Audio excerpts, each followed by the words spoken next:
دیکھیں ترمذی میں موجود ہے، حضور علیہ الصلوۃ والسلام نے فرمایا جب اللہ تعالیٰ نے زمین کو پیدا کیا تو زمین ہلنے لگی، اللہ نے پہاڑوں کو میخیں بنا کر قلعے بنا کر زمین میں لگا دیا تو زمین ٹھہر گئی۔ فرشتے فوراً عرض گزار ہوئے کہ مالک تیری سب سے طاقتور مخلوق یہ پہاڑ ہیں؟ فرمایا نہیں، لوہا جو ہے نا وہ پہاڑوں سے بھی طاقتور ہے، کیونکہ لوہا پہاڑ کو کاٹ دیتا ہے۔ یا اللہ پھر لوہا سب سے طاقتور ہے؟ فرمایا نہیں، آگ اس سے بھی طاقتور ہے۔ کیا آگ سب سے طاقتور ہے؟ تو فرمایا نہیں، پانی بھی ہے۔ کیا پانی طاقتور ہے؟ فرمایا ہوا بھی ہے، جو پانی کا رخ پھیر دیتی ہے۔ مسلمانوں خدا را اس سے بڑا ذوق نہیں ملے گا۔ میں طاقتور ہونے کا طریقہ بتا رہا ہوں۔ ہمارے ہاں لوگ سمجھتے ہیں کہ میں بولتا زیادہ ہوں اس لیے میں طاقتور ہوں، میرے پاس اسلحہ زیادہ اس لیے میں یہ دیکھو حضور نے بتایا طاقتور کون ہوتا ہے۔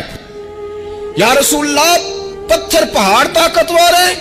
تو فرمایا نہیں، ان پر تو لوہا ہے، لوہا طاقتور ہے، نہیں اس پر تو آگ ہے، آگ طاقتور ہے، نہیں اس پر تو پانی ہے، پانی طاقتور، اس پر تو ہوا ہے۔ تو حضور پھر مہربانی کریں بتائیں طاقتور کون ہے؟ تو یہ دیکھو نا، یہ یاد رکھو نا، یہ کائنات کے سب سے بڑے حکمت والے محبوب کی بات یاد رکھو نا۔ حضور فرمانے لگے سب سے زیادہ طاقتور وہ مومن ہے جو سیدھے ہاتھ سے صدقہ دیتا ہے اور دوسرے کو پتہ بھی نہیں لگنے دیتا۔ اس ہاتھ سے صدقہ دیا اور اس ہاتھ کو پتہ، جس میں یہ اخلاقی طاقت آ جائے نا کہ اللہ کے رستے میں دیکھ کر پھر اسے چھپانا آ جائے، وہ بڑا طاقتور آدمی۔ میں یہ سب سے بڑا طاقتور ہے جس نے اپنے رب سے راز نیاز شروع کر لیے، اللہ کے رستے میں دیتا ہے پھر کسی کو خبر ہو۔ یہ کون سی طاقت ہے؟ یہ روحانی طاقت ہے، یہ اخلاقی طاقت ہے، یہ کردار کی طاقت، یہ سوچوں کی طاقت ہے، یہ آپ کے مزاج کے بلند ہونے کی طاقت ہے۔ لیکن اگر مسجد میں ٹائلیں لگوا کر بھی ایک ٹائل پہ نام لکھوا لیا ہے، اگر کہیں تعاون کر کے بھی کہا میرا ذکر کرو، کوئی خدمت کر کے کہا میرا نام لو، پھر آپ کمزور ہیں، پھر آپ طاقتور نہیں ہیں، پھر آپ نے بزدلوں جیسا کام کیا، پھر آپ نے وہ رنگ اختیار کیا ہے جو شاید آپ کو ذہنی طور پر بڑی کوفت میں مبتلا کر دے۔ تو اعصابی طاقت، اعصابی قوت، آپ دیکھیں حضرت صدیق اکبر رضی اللہ تعالیٰ عنہ، حضور نے تربیت کی تھی نا۔ میں ذمہ داری سے کہتا ہوں کہ تعصب کی اینک نہ کسی نے پہنی ہو، ورنہ کائنات میں عشق کی داستان ختم ہو جاتی ہے جناب صدیق اکبر پر۔ جو پیار انہوں نے مدینے والے محبوب سے کیا ہے کوئی کر ہی نہیں سکتا۔ اور ہر وقت کی جدائی، ہر وقت کی، یعنی بیٹھے بیٹھے نا حضور کے وصال کے بعد بیٹھے بیٹھے حضرت صدیق اکبر اٹھ کے نا تو ایک رستے پہ چلنا شروع ہو گئے۔ کسی نے پوچھا ابو بکر کہاں جا رہے ہو؟ کہنے لگے یار ایک دن نا محبوب 2-3 دن کے لیے کہیں گئے تھے، اس رستے واپس آئے تھے، جنہاں دے دل پر جانی وچھڑن کون روے پھر تھوڑا، یہ سب روگاں دا روگ محمد جس دا نام وچھوڑا۔ پریشان ہوں تو دل کر رہا پتہ نہیں یہاں سے آ نہ جائیں۔ اتنا زیادہ محبوب کی غلامی اور نبی پاک کی محبت کا ذوق، لیکن اعصابی طور پر مضبوط کتنے تھے؟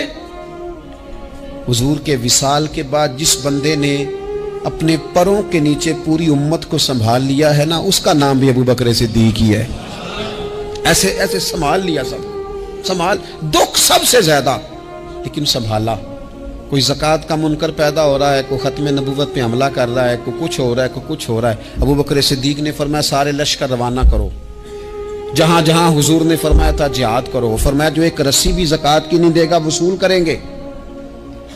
لوگوں نے کہا حضور حالات بڑے اور طرح کے ہیں، کیسے کام چلے گا؟ حضرت عمر جیسے دلیر بندے بھی کہنے لگے جناب یہ نظام کیسے چلے گا؟ تو ابو بکر صدیق فرمانے لگے عمر تجھے تیری ماں روئے، تو بڑے مضبوط مزاج کا تھا، یہ مجھے کیا پیغام دے رہا ہے؟ فرمایا عمر یاد رکھ اگر میں مدینہ منورہ میں اکیلا بھی رہ گیا اور جنگل کے درندے میرا آ کے گوشت بھی نوچ کے لے گئے تو پھر بھی میں ان اصولوں پر کھڑا رہوں گا جن اصولوں پر مدینے والے رسول نے مجھے کھڑا کیا ہے۔ ذرا گنجائش نہیں، ہم یہاں سے مضبوط لوگ ہیں، یہاں سے ذہنی بلندی، ذہنی پختگی، یہ حسن ہے زندگی کا۔ یہ کیا بات ہوئی परसों फैसला कोई और था, सवेरे प्रोग्राम कोई और बन गया। कल फलाने का मुरीद था, आज मुझे फैज नहीं मिला, इधर जा रहा हूं। परसों फलाने को उस्ताद बना बैठा था, आज मेरा प्रोग्राम बदल गया है। कल मेरी सोचें और थी, आज मेरी सोचें और हैं। जो कौम सारी जिंदगी तायुन ही ना करे वो काम कैसे करेगी? जो रास्ते का आगाज ही ना करे वो मंजिल पर कैसे पहुंचेगी? तो कमजोर बातों से निकले, बुज़दिलाना सोचों से बाहर आए, तय करें जिंदगी में ये कुछ हमने करना है। मैंने कहा है निकले मैदान में जीतने के लिए, फिर रब की मर्जी है, फिर अल्लाह की मर्जी है। सारी जिंदगी सहाबा पर कर्ज रहा, कर्जे भी रहे, खिदमतें भी होती रही, जिहाद भी होते रहे, ड्यूटियां भी होती रही, सारे काम ही होते रहे। हमारा ये मिजाज है, एक दो खा गया है सारी खुशियां ही गई, बस सारा कुछ खत्म कर बैठते हैं। तो थोड़ी सी ना मजबूत देखें। अच्छा ये हजरत अबू बकर का हाल है, तो जनाब उमर की कैफियत क्या है? कलमा पढ़ते ही हजरत उमर ने फरमाया या रसूलल्लाह, जब आप सच्चे, कुरान सच्चा, इस्लाम सच्चा, तो छुप के नमाज पढ़ने का क्या मतलब है? फरमाया अभी तादाद ही कोई नहीं, 40 तो मुसलमान हैं। अर्ज की हुजूर मेहरबानी करें ना, आप सिर्फ इजाजत दें। 20-20 लोगों की सफ़ें बना दी गई, एक सफ के आगे हजरत उमर है, एक सफ के आगे हजरत अमीर हमजा है। जनाब उमर कहने लगे चूंकि आप अल्लाह के रसूल हैं तो लिहाजा नमाज भी आज अल्लाह के घर में ही पढ़ी जाएगी। तो हजरत उमर बैतुल्लाह शरीफ के बीच खड़े होकर नारा लगाते हैं, फरमाते हैं मैं उमर हूं, तुम मुझे भी जानते हो, मेरे बाप को भी जानते हो, तुम मेरा कबीला भी जानते हो, मैंने पढ़ लिया है महबूब का कलमा। अब जिसने बच्चे यतीम कराने हो और अपनी बीवी बेवा करानी हो वो आए और मुझे रोके। ये महबूब अल्लाह के हैं और घर भी अल्लाह का है, तो नमाज भी आज अल्लाह के घर में ही पढ़ी जाएगी। जब तक इंसान यहां से ताकतवर नहीं होता, फिर बात आई सैयदना उस्मान गनी की। मैं पहला वहां ओना रिंदा तो जिन्हें खुली बगावत की थी, ये पूरा कबीला और तरफ है, उस्मान तेरे घर में माल है, दौलत है, वज़ादारी है, लोग सारे क्या करेंगे? वालिद मुखालिफ, चचा मुखालिफ। हजरत उस्मान गनी जैसे आदमी को पकड़ के बांध दिया गया घर में। पर उस्मान गनी कहने लगे मैं उन बुज़दिलों में से नहीं हूं जो मोहब्बत भी करें और इजहार भी ना कर सके, जो दावा भी करें और फिर उनके अंदर ताकत इजहार भी ना हो। फरमाया तुम जितना बांध सकते हो बांध लो, तुम अपनी दौलतें, हुकूमतें और अपना जाहो जलाल संभाल के रखो, हमने तो गुलामी का फैसला कर लिया है। और फिर की गुलामी उन्होंने। और जहां तक बात है शेर खुदा हजरत अलीउल मुर्तदा की, हजरत अलीउल मुर्तदा शेर खुदा का तो ये हाल था कि सारी जिंदगी मैदान में रहे। एक दिन हुजूर ने सिर्फ फरमाया कि आज आपको नहीं लेके जाना, आप थोड़ा ना मेरे नायब बनकर, हुजूर किसी ना किसी को नायब बना के मदीने में छोड़ के एक दिन सिर्फ कहा नहीं लेके जाना। तो हजरत मौला अली रोने लगे, कहने लगे हुजूर मैं बच्चों के बीच रहूं, औरतों के बीच रहूं, मेरी तलवार को जंग लग जाएगा। हुजूर मुझे तो घोड़े पे बैठना पसंद है। अच्छा मैं आपको एक और बात भी अर्ज करूं, पहले भी मैंने कहा था फिर कहता हूं, कुछ लोग पढ़े लिखे होते हैं बहादुर नहीं होते। हजरत अली के इल्म का भी कमाल उरूज पे और बहादुरी भी पूरे उरूज पे। जिंदगी ना बहादुर लोगों की होती है। ये शहाबुद्दीन गौरी लेटे हैं यहाँ सुहावा में, तो किसी ने पूछा उनसे कि यार आप कहाँ रहते हैं?